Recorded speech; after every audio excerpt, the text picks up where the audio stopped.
Light house, যেটিকে বাংলায় বাতিঘর বলা হয়, এর ইতিহাস আপনাকে অবাক করে দেবে।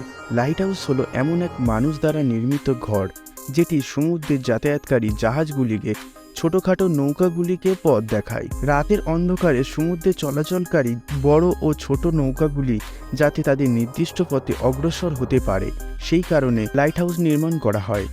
কেবলমাত্র নাবিকদের দিক নির্ণয়ই নয়, লাইট হাউসগুলি সমুদ্র সৈকতের অগভীর এলাকাগুলি চিহ্নিতকরণের সাথে সাথে যেসব জায়গায় প্রবাল প্রাচীর আছে সেগুলি থেকেও সতর্কীকরণের কাজ করে থাকে। বর্তমান বিশ্বে পূর্বের তুলনায় অনেক আধুনিক আবিষ্কারকদের আবিষ্কৃত নিত্য নতুন যন্ত্রপাতি ও আধুনিক প্রযুক্তির ফলে বর্তমানে লাইট হাউস ব্যবহার অনেক কমে গেছে। পূর্বে আধুনিক প্রযুক্তির অভাবের কারণে নাবিকদের দিক নির্ধারণ ও জাহাজকে অগভীর জলে নিয়ে আসার মতো বড় বিপদ থেকে রক্ষা করতে এই লাইট হাউসগুলির প্রয়োজনীয়তা ছিল অনেক বেশি।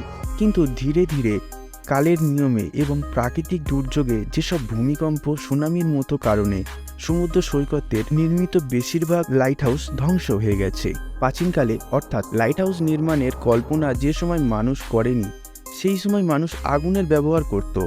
অগভীর সমুদ্র সৈকতে যে সমস্ত সৈকত প্রবাল প্রাচীর দ্বারা নির্মিত, সেই সমুদ্র সৈকতে যাতে কোনো জাহাজ এসে না পড়ে, সে কারণে পূর্বে মানুষরা সৈকত নিকটবর্তী উঁচু পাহাড়ের উপরে আগুনের কুণ্ডলী প্রদর্শন করত, যার ফলে জাহাজ ভেঙে যাওয়ার মতো বড় বিপদ থেকে রক্ষা পেত।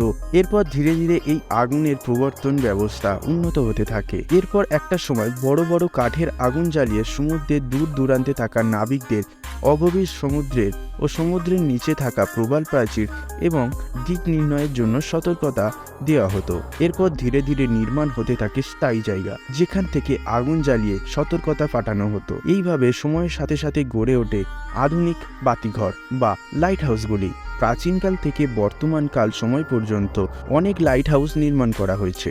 তবে সেই সমস্ত লাইট হাউসগুলির মধ্যে ঐতিহাসিক দিক দিয়ে দেখতে গেলে পৃথিবীর সবচেয়ে বিখ্যাত ঐতিহাসিক লাইট হাউস টলেমীয় রাজবংশের শাসনকালে নির্মিত আলেকজান্দ্রীয় লাইট হাউসটি।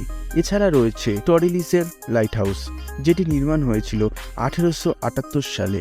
এই ছিল লাইট হাউসের ইতিহাস। ভিডিওটি কেমন লাগলো কমেন্টে অবশ্যই জানাবেন, এবং নেক্সট কোন টপিকের উপর ভিডিও চান সেটিও লিখতে ভুলবেন না। ধন্যবাদ।